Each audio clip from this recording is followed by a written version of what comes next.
Akka molta kabajamoo fi jaallatamoo daawwattoota Afran Digital Media onkoleessa viidiyoo guyyaa barkum lamaa fi 23 oduu keenya guyyaa irraa qabannee siif dhiyaannee jira. Oduu irraa kan isinitti himu Anoof Saaruudwaanii oduu keenya jalqaban. Itoophiyaan kaayyoo humnaa fi weeraraatiin fedhii isiitiin malee milkeessuuf tokko akka hin jirre ta'uu muummee ministeeraa Dr. Abiy Ahmed dubbatan. Muummee ministeeraa Dr. Abiy Ahmed guyyaa arraantanaa sirna yaadannoo raayyaa ittisa biyyaa waggaa 116ffaa magaalaa Finfinneetti gaggeeffamaa jiru irratti haasoo kan taasisan ta'uunis barameeti jira. Itoophiyaan kaayyoo fi humna weeraraan fedhii isiitiin milkeessuudhaaf tokkollee akka hin qabne ministeerri muummee Dr. Abiy Ahmed guyyaa arraantanaa ibsan. Guyyaa raayyaa ittisa biyyaa marsaa 116ffaa arraantanaa kabajamaa jiru irratti argamuudhaan ergaa kana dabarsan muummee ministeeraa Dr. Abiy Ahmed. Raayyaan ittisa biyyaa kaayyoo Itoophiyaa tiksuudhaaf malee haleeluudhaaf hojjete tokkos hin beeku jechuudhaanis dubbate. Yeroo dhiyaas Itoophiyaan dhimmoota tokko irratti mari'achuudhaan barbaachisa. Gaafii ijoo wayita kaasu weerarri gaggeeffamu mala soda osoo hin taane sadoodhaan akka ta'uu fi akkasumatti illee mariidhaan akka furamus dubbatan. Ministeerri muummee Dr. Abiy Ahmed Itoophiyaan humnaa fi weeraraan waan milkeessu tokkollee akka hin qabnes dubbataniiti jira. Faayidaa guddinaa fi badhaadhinaa waloodhaaf dhimmoota hundumaa ejjannoon taasisan obboloota keenya waliin mari'achuun faayidaa waloodhaa kan kabachiisnu malee humnaan fedhii keenyaan milkeessuudhaaf obboloota keenya irratti kan hin dhukaafne ta'us jala murree beekuu qabnaa yookaan murteessuus yookaan mirkaneessuu barbaanna jechuudhaan dubbatan. Muummee ministeera Dr. Abiy Ahmed sirna kabajaa yaadannoo raayyaa ittisa biyyaa marsaa 116ffaa magaalaa Finfinnee irratti bakka qondaaltonni mootummaa akkasumas keessummoonni Afrikaa biyyoota garaagaraa hoogganan kan argaman ta'uu irrattis haasoo kana kan taasisan ta'uus barameeti jira. Oduu keenya itti aanutti yeroon isin tarkaanfachiisu rakkoo nageenyaatiin aanota Oromiyaa daangaalee gara Amaaraatti dhiyaataniin fincilli gaggeeffamaa jiruu fi akkasumatti illee dhukaafni gaggeeffamaa jiru kan miidhaa ulfaataa dhaqqabsaa jiru ta'uus barame. Naannoo Oromiyaatti lola humnoota mootummaa fi hidhattoota weerara bilisummaa Oromoo jidduutti adeemsifamaa ture dabalatee sochii hidhattoonni Amaaraatii fi fannoo jaaniin of waaman naannoo Oromiyaa keessatti taasisan rakkoo nageenyaa naannichatti keessatti jiru. Nageenyaaf naannichaatti akka boriisaa jiranii fi akkasumatti illee rakkoo dabalatee lubbuulee lammiilee nagaa hedduus galaafachaa jirus ta'es bubbulee dhufeeti jira. Kutaalee Oromiyaa naannolee Amaaraa waldaangeessan keessatti rakkoon kun hammaatee mul'achaati jira.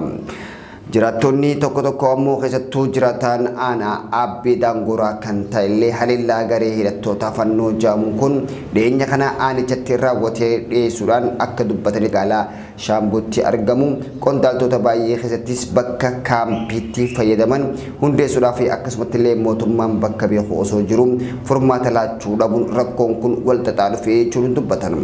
Aangawoonni aanaa Aabbee Daangoo yaada isaanii kan kennatan rakkoolee nageenyaa xiyyeeffannaa miidiyaa hawaasaatiin malu argachaa hin jiru jechuudhaanis dubbatamaati jira.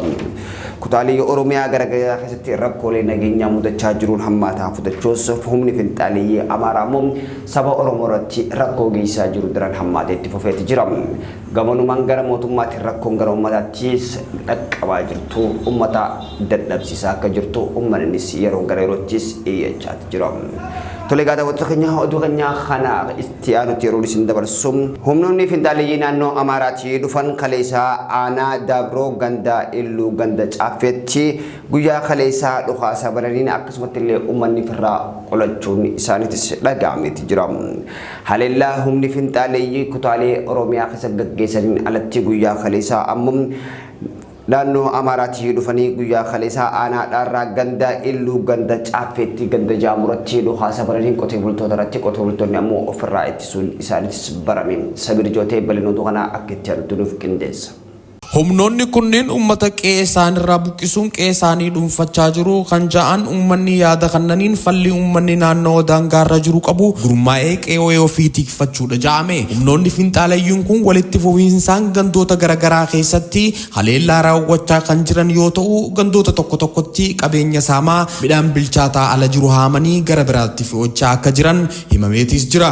Guyyoota kaleessaa ganda Illuu Goddaa Caffeetti uummata qindaa'ee midhaan sassaabbataa ture irratti dhukaasa banuun isaaniitis dhagayameeti jira. Uummanninis garee wal ijaaruudhaan gar tokkeen midhaan bilchaate alaa jiru sassaabuudhaan garee biraatiin ammoo garee fiinxaaleeyyii kana ofirraa qolachaa akka jiru dhagayameetis jira. Gandoota akka Harra Mudhii Horaa irraanis uummanni qindaa'uudhaan kaan midhaan sassaabaa kaan ammoo humnoota kana eegaa jira. Humnoonni kun reemma irraa ka'uudhaan ganda Sanqallee irratti meeshaa gurguddaa dhukaasa bananiis uummanni ofirraa ittisee jiraachuun isaa himameeti jira. Gandoota humnoonni kun itti bobba'aa jiran akkuma ammaatti wal qindeessuun gareen kaan midhaan ala jiru sassaabaa kaan ammoo humnoota kana ittisuun midhaan isa ala jiru sassaabachuun beelarraa of baraaruu akka qabu ibsameeti jira. Tokkummaa fi qindaa'umni uummatichi taasisee humnoota kana ofirraa ittisaa midhaan ala jiru sassaabaa jiru jabaatee itti fufuu qaba jedhameetis jira. Humnoonni mootummaatis uummata irratti dhukaasuu dhiisuudhaan nageenya uummata qe'ee isaatti humnoota kanaan haleellaan irratti raawwatamu